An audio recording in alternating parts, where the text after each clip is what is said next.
제가 오늘 함께 나눌 성서 본문의 주제를 하나님께서 하신 구원의 약속을 우리 사람이 어떻게 읽어갈 것인가 라고 잡아보았습니다.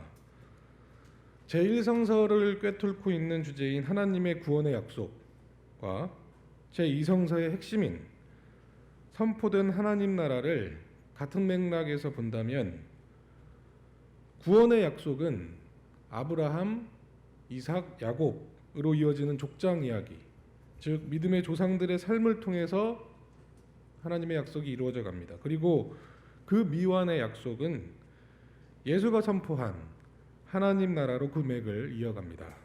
그런데 그 하나님 나라는 구약시대에서처럼 어떤 특정 의인이 아닌 여러 사람들이 모여있는, 불특정 다수가 모여있는 교회라는 집단의 그 완성의 임무가 부여된다는 것입니다. 즉 창세 때로부터 시작한 하나님의 구원사는 아브라함, 이삭, 야곱으로 이어지는 서사에서 예수가 우리에게 남긴 교회라고 하는 그런 조직을 통해 우리에게 현실적인 숙제로 다가온다는 말씀입니다. 쉽게 말해서 남일이 아니다, 이런 말입니다. 그래서 저는 남일이 아닌 우리에게 다가온 그 숙제인 하나님 나라 건설에 대한 과제를 우리가 어떻게 이어갈 것인가, 어떻게 풀어갈 것인가, 어떻게 건설해 나갈 것인가 라는 주제로 오늘 말씀을 나누도록 하겠습니다. 제1성서 본문인 야곱 이야기를 먼저 살펴보도록 하겠습니다. 저 에덴 동산에서의 추방, 그리고 노아 홍수 이야기, 그리고 바벨탑 설화 등으로 이어지는 사람의 죄로 인한 타락과 하나님의 심판, 그리고 구원의 약속, 이러한 서사가 하나님이 선택한 아브라함, 이삭, 야곱이라고 하는 사람들로 귀결이 됩니다. 그리고 그 인물들을 통해서 하나님의 구원의 역사가 하나둘씩 이어져 갑니다. 그리고 야곱의 아들인 요셉과 그 후손들이 출애굽을 통해서 이스라엘이 형성되는, 우리가 너무나도 잘 알고 있는 그러한 역사를 이어갑니다.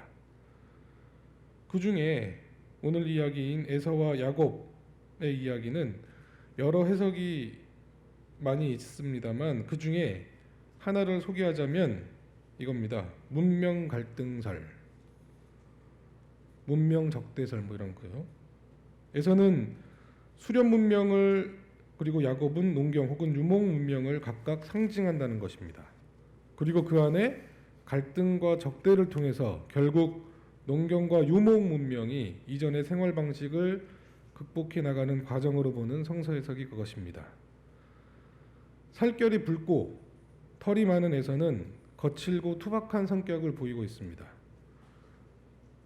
사냥을 통해서 고기를 얻지만 실패할 때도 있으니까 안정적인 식생활이 보장되지는 못했습니다. 반면 농사와 유목으로 생활을 이어가는 야곱은 일정한 소출을 보장받아서 육식을 주로 하지는 않았습니다만 굶을 일은 없게 되는 것이죠. 사실이 그랬습니다. 인류사가 수렵과 채취에서 하루아침에 농경사회로 전환되는 것이 아니죠. 상당 기간 수렵과 채취, 농경, 유목 이런 생활의 방식들이 공존했던 그런 시절이 있었습니다. 그러다가 오랜 시간에 걸쳐서 인류의 문명이 조금씩 이제 발전한 것 아니겠습니까?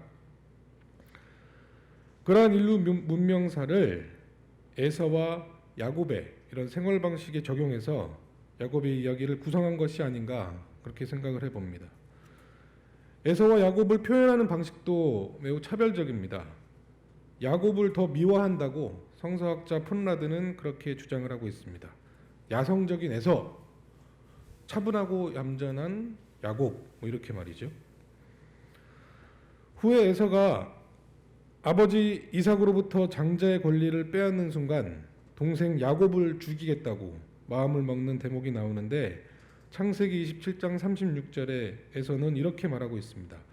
그 녀석이 이번까지 2번이나 저를 속였습니다.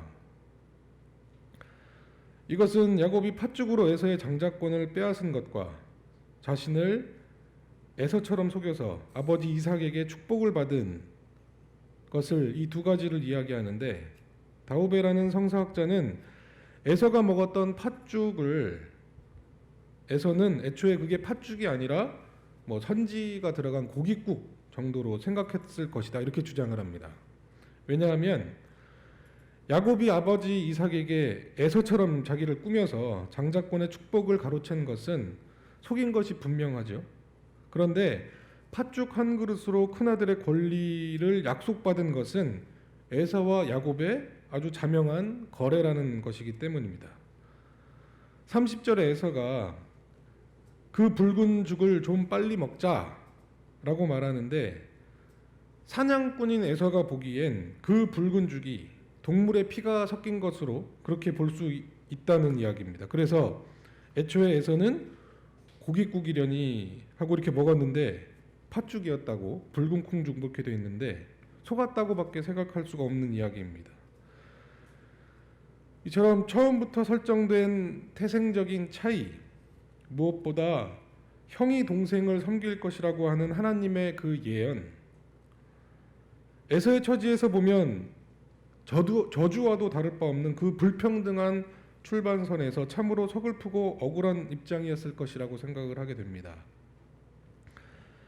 오늘 창세기 본문이 증언하는 에서의 죄는 단 하나, 34절에 에서는 이와 같이 맏아들의 권리를 가벼이 여겼다 이겁니다. 반면 야곱은 어떻습니까? 형 에서보다 영리하고 상황 판단에 능한 자일지는 모르나 자기의 성공을 위해서 물불을 안 가리는 그런 추악한 모습을 보이고 있습니다. 어머니 리브가의 도움으로 형 에서처럼 분장을 해서 아버지를 속여서 축복을 독점합니다. 즉 미개한 사냥꾼이 문화적으로 좀 더 발달한 목자에게 혹은 농부에게 당한다는 성서학자 군켈의 해석이 가능해 보입니다. 어쩌면 에서와 야곱의 이야기에서 언뜻 진화론을 엿볼 수도 있겠습니다. 그럼에도 불구하고 성서는 브니엘에서 부러진 그 야곱의 허리뼈에서 이스라엘의 역사가 시작된다고 증언합니다. 왜일까요? 왜 야성적인 사냥꾼 에서가 아니라 이름부터 발목을 잡는다, 즉 속인다는 이름을 갖고 태어난 야곱에게 하나님의 축복이 허락된 것일까? 형을 기만하고 아버지까지 속여 장자의 축복을 가로챈 야곱은 분명 잘못을 저지른 겁니다. 지금의 눈으로 보면 사기죄에 해당하는 것 아니겠습니까? 그러한 죄를 저지른 야곱은 그에 상응하는 처벌을 받지는 않았습니다만 그의 버금가는 역경의 세월을 보내게 됩니다. 야곱은 자신의 욕망을 이루기 위해 죄를 짓고 형의 서슬퍼런 칼끝을 피해 광야에서 방황하게 됩니다. 그 고난의 시간에 비로소 야곱은 하나님과의 올바른 관계를 맺게 됩니다. 야곱이 브니엘에서 하나님의 천사와 씨름을 했다는 것은 축복이라는 욕망을 채우기 위해 이기적인 행위를 했다라기보다는 하나님의 축복을 향한 열정적인 노력이라고 구약학자 프레이는 그렇게 해석을 합니다. 하나님의 구원사가 이루어지기 위해서는 하나님의 역사에 사람의 노력이 덧입혀져야 한다는 것입니다. 하나님의 축복과 야곱의 끊임없는 노력, 이에 어울리는 사자성어가 줄탁 동기 아닐까 생각을 해봤습니다. 오늘 복음서의 내용은 우리가 너무도 잘 알고 있는 씨 뿌리는 자의 비유 혹은 밭의 비유입니다. 다들 알고 계신 내용이기 때문에 그 비유에 대한 이야기를 줄거리를 반복하지는 않겠습니다. 저는 우리가 함께 읽은 마태복음 13장 8절을 묵상하다가 문득 이런 노랫말이 떠올랐습니다. 99번 패배할지라도 단 한 번 승리. 아시는 분은 아시겠습니다만 노동해방을 염원하는 노동가요인데 숱한 패배를 할지라도 단 한 번의 혁명으로 노동해방이 가능하다라고 하는 그런 내용 아니겠습니까? 물론 그 혁명은 아직도 요원한 얘기처럼 보입니다만 밭에 뿌려진 농부의 씨앗이 언젠가는 좋은 땅에 떨어져 열매를 맺는다면 30배, 60배, 100배의 결실로 돌아올 것이라고 하는 단 한 번의 사건을 통해 하나님 나라가 이루어진다는 측면에서 그 둘이 갈망하는 그것은 비슷한 것이라 생각할 수 있을 것입니다. 요는 그 단 한 번의 결실, 단 한 번의 승리를 통해 쟁취할 하나님 나라를 위해 과연 우리는 지금 무엇을 하고 있는가입니다. 결론 먼저 말씀을 드리면 끊임없이 복음의 씨앗을 뿌려야 한다라는 것입니다. 농부가 밭을 탓하지 않고 끊임없이 밭을 일구고 씨앗을 뿌리는 것처럼 우리도 그렇게 살아야 한다. 이것입니다. 물론 이러한 결론을 내리기까지 소위 하나님 나라의 선포라고 하는 대전제가 필요합니다. 즉 예수가 선포한 하나님 나라는 우리가 열심히 하면 이루어지고 그렇지 않으면 좌절된다가 아니라 이미 하나님 나라는 선포되었고 그 선포가 수많은 거부와 저항에 직면하겠지만 결국 예수의 하나님 나라 선포는 이루어질 것이라고 하는 굳건한 믿음입니다.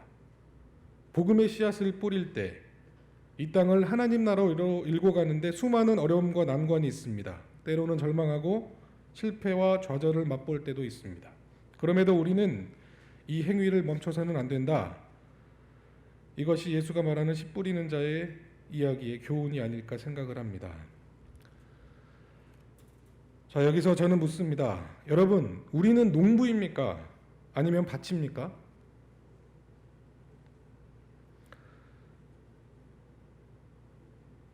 물론 오늘 우리가 읽은 마태복음을 비롯해서 공관복음, 마가복음, 누가복음에는 비유에 대한 해석이 아주 친절하게 나와 있습니다. 우리가 밭이라고.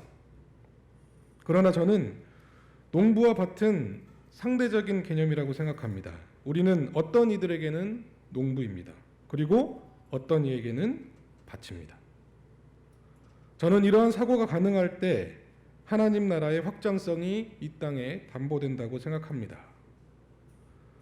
우리가 누군가에게는 농부가 되어서 씨앗을 심고 또 우리가 누군가에는 밭이 되어서 거대한 하나님 나라의 결실을 이루는 그날까지 끊임없이 그리고 절망을 딛고 살아야 한다는 것이죠.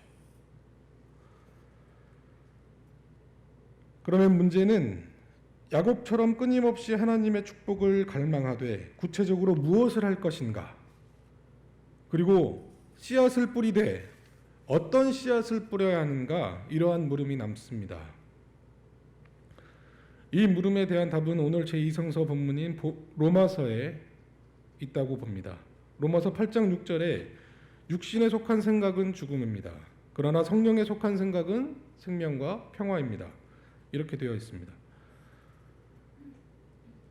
그리스도 예수 안에서 생명을 누리게 하는 성령의 법이 우리를 죄와 죽음의 법에서 해방시켜 주신다는 이 바울의 증언은 우리 사람을 생명과 죽음의 경계에서 방황하는 나약한 존재로 본 것입니다. 그렇습니다. 우리 인간은 그런 존재입니다. 야곱이 처음 추구했던 것은 장자의 축복이라고 하는 현실적인 부요함이었습니다. 그러나 그 욕망은 그를 광야로 내던졌고 거기서 그는 하나님을 만나서 삶의 좌표가 바뀌게 됩니다. 개인적인 욕망이 하나님의 구원사에 복무하게 되는 에너지로 전환된 것입니다. 이처럼 개인의 욕망이 생명과 평화, 정의의 가치를 추구하는 힘으로 바뀌게 되면 놀라운 일이 일어나게 되는 것입니다. 씨앗을 뿌리되 자신의 욕망을 투여한 가치를 뿌리는 것이 아니라 예수가 이루고자 했던 하나님의 통치가 펼쳐지는 세상, 하나님 나라의 씨앗을 뿌려야 합니다. 야곱의 이야기는 우리에게 나의 에너지는 어디를 향하고 있는가? 나의 열심은 무엇을 위한 것인가?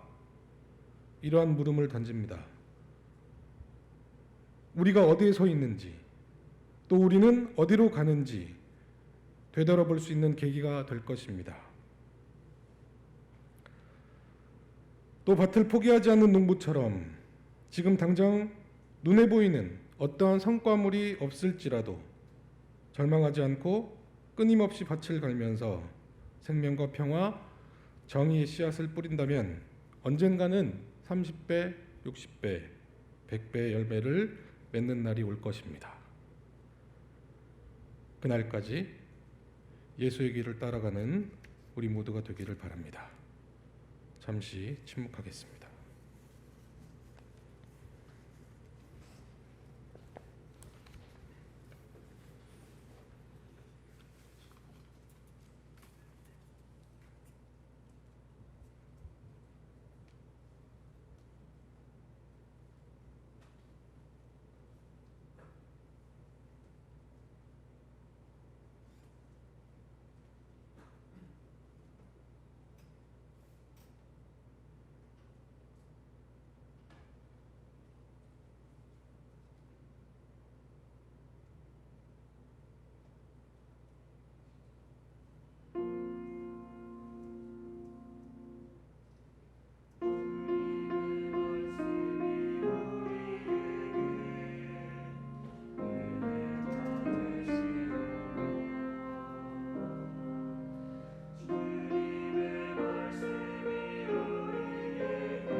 이제